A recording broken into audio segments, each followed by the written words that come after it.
For Indians who are under 30, she has always been around. A former world #1 doubles player, 6-time Grand Slam winner, a celebrity, a social media storm, Sania Mirza.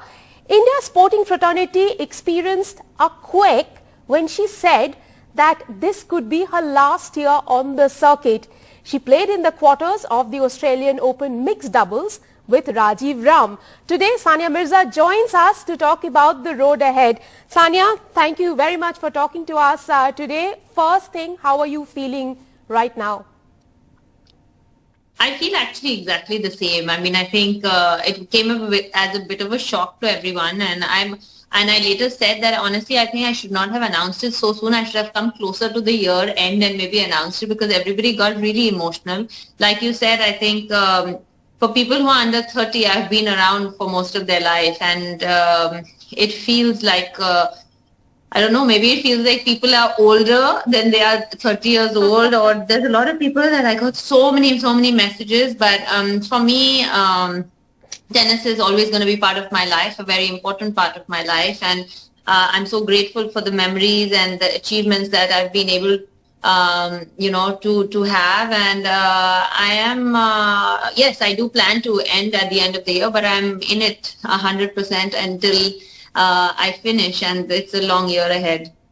Well, we will take you a little down the memory lane in the course of this interview. But first thing, let me ask you, Australian Open was an event to introduce you to India and the world maybe 17 years ago. Was that the reason you picked this slam to make the big announcement? Not really. I mean, I think it was more of a, it had been on my mind for the last few months. I had been thinking about it.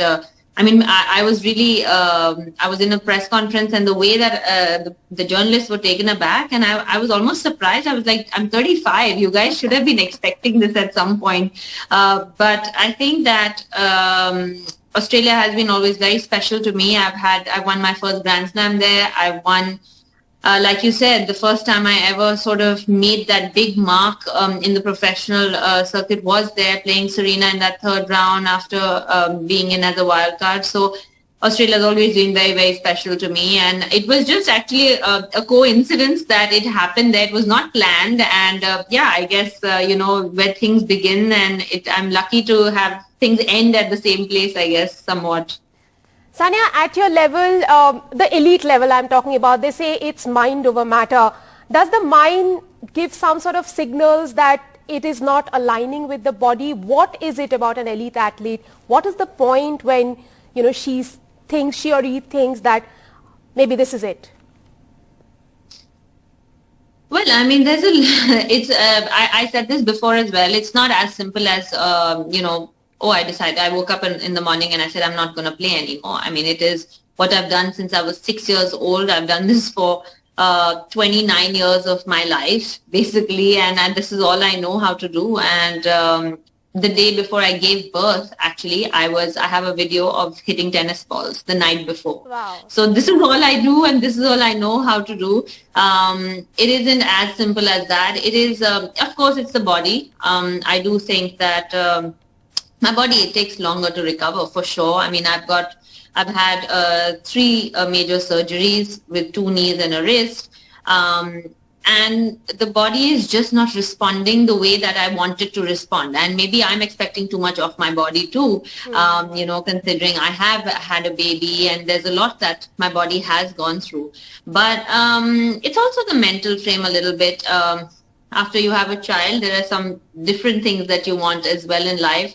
There are some priorities that do change. I've been lucky enough to follow my dream right after I've had him as well. He's been able to watch some of my matches. He understands winning and losing. And I was hoping, obviously, with this to inspire some young mothers and young women to follow their dreams even after having a child, even if it's a physical effort that goes into it, like it does in my job.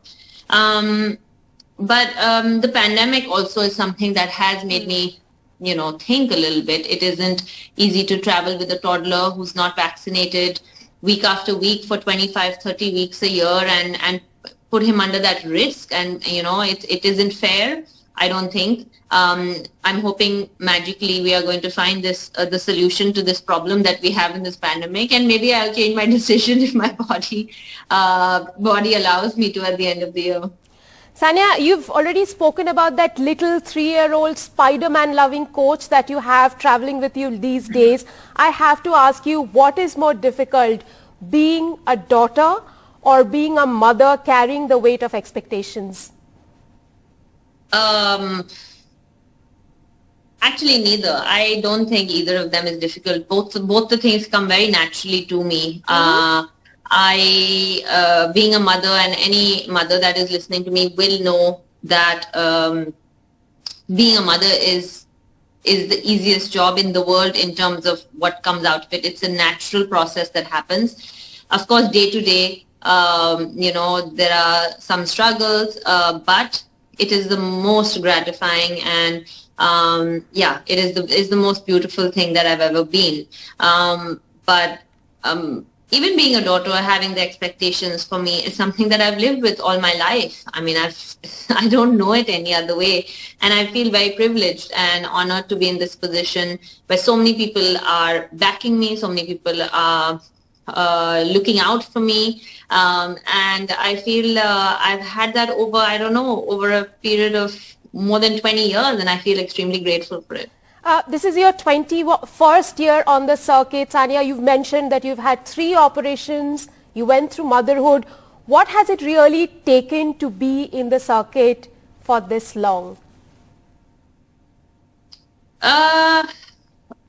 I mean, I'm a pretty disciplined person. I think that's the most important thing. I think that when it comes to my job, I'm very disciplined. In general, I'm very lazy. If I had a choice, I'd be in pajamas all day. But when it comes to my job, I'm very, very disciplined. And I think that goes a long way. You know, the things that and the hours that you put in when you're 20 years old, it may not seem like you need to do it at that point. But when you're 35, that's what keeps you going, that strong base that you kind of make for yourself with your body. And I've had a great team around me who's kept me motivated as well. I love the sport. Even today, I love walking out on big courts, walking out on winning and losing is secondary, but walking out on those courts and competing for India and competing for the country is something that I have always loved doing, and I enjoy that. And that's the reason I came back. That's the main reason that I came back, because I longed that feeling. Sania, what really stands out for me personally as a sports fan, greater than the powerful forehand that you have displayed all along, was that attitude that says well-behaved women rarely make history at Wimbledon when you were 19 years old.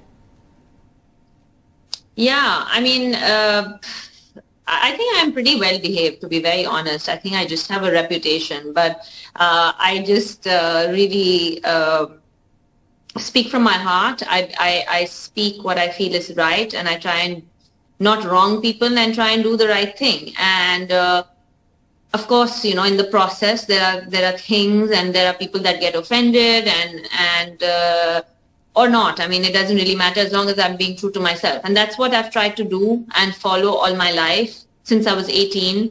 At 18, when you do it, you're rebellious. At 35, when you do it, you're a powerful, strong woman. So that's the difference of opinion that people have in the age that one is.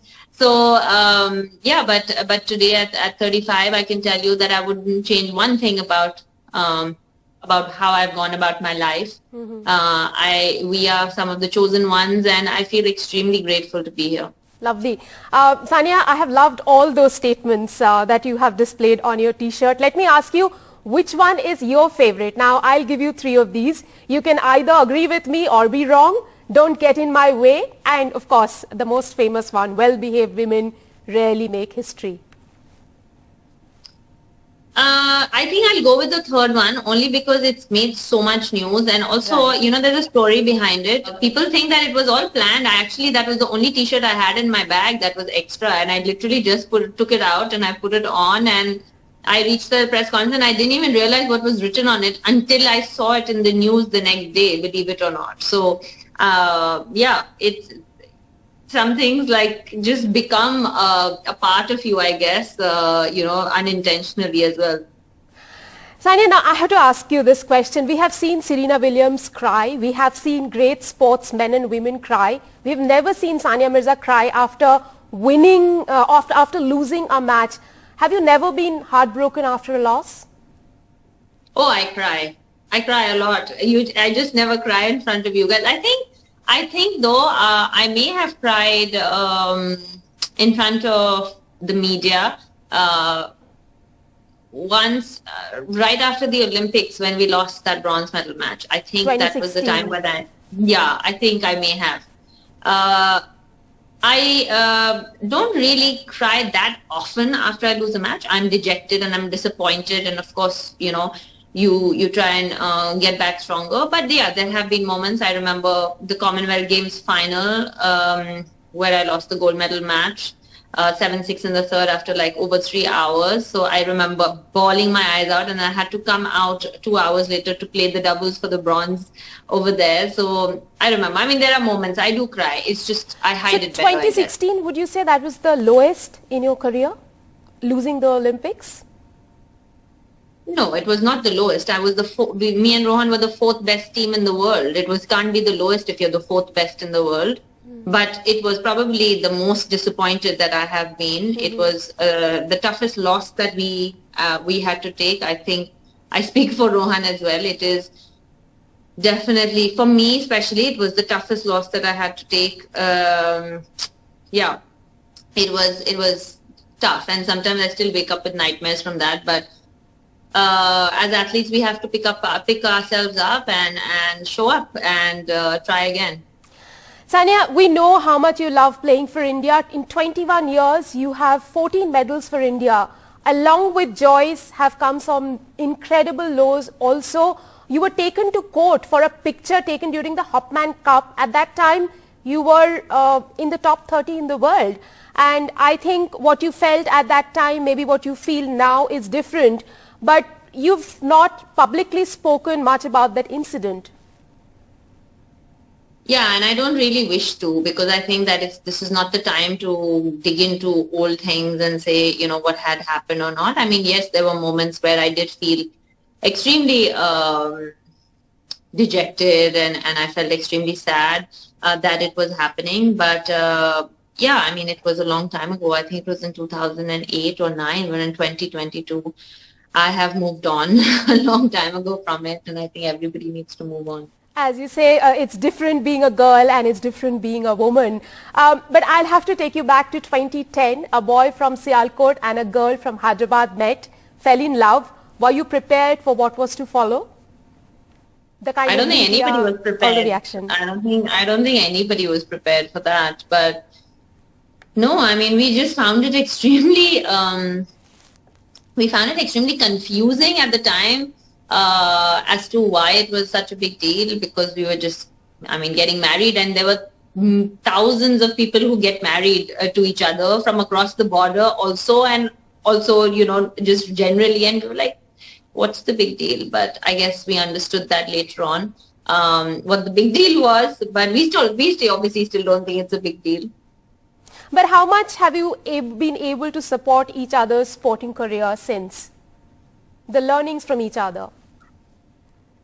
Yeah, I mean, we support each other all the time. I mean, I think that we don't have to be there in person to support each other constantly. We're there, we talk to each other a lot. I think it helps that we both understand the kind of pressure that goes into playing for your country, the kind of pressure that goes into performing, to having lows and highs. And we've been through a lot over the last 12 years. We're going to be married 12 years in April. And it feels like it was yesterday, to be very honest. But yeah, we support each other through all that. And I think that, there are many times we don't really need to say that, oh, I'm upset or I'm sad or I don't feel like talking. It's understood. And, there'll be, the other day I was quite upset after I lost my quarterfinal, I remember, in Australian Open. And then Shoaib just spoke to me on video. Actually, he was speaking to our son. And he just saw me for a second, and half an hour later, he just sent me a message a big long message because he understood what I was feeling, and he just said at the end, I'm always here supporting you. So I think that's what really matters. And we've always been there for each other when it comes to dealing with especially the lows. Sania, talking about the support for you, I think the support has swelled over a period of time, and right now probably social media is also a yardstick for the number of followers that you have and the support that you have. 9.1 million followers across social media platforms makes you probably the most followed Indian woman sports person. Does that matter to Sania Mirza? No, because social media I take with a pinch of salt. I think social media you cannot take seriously.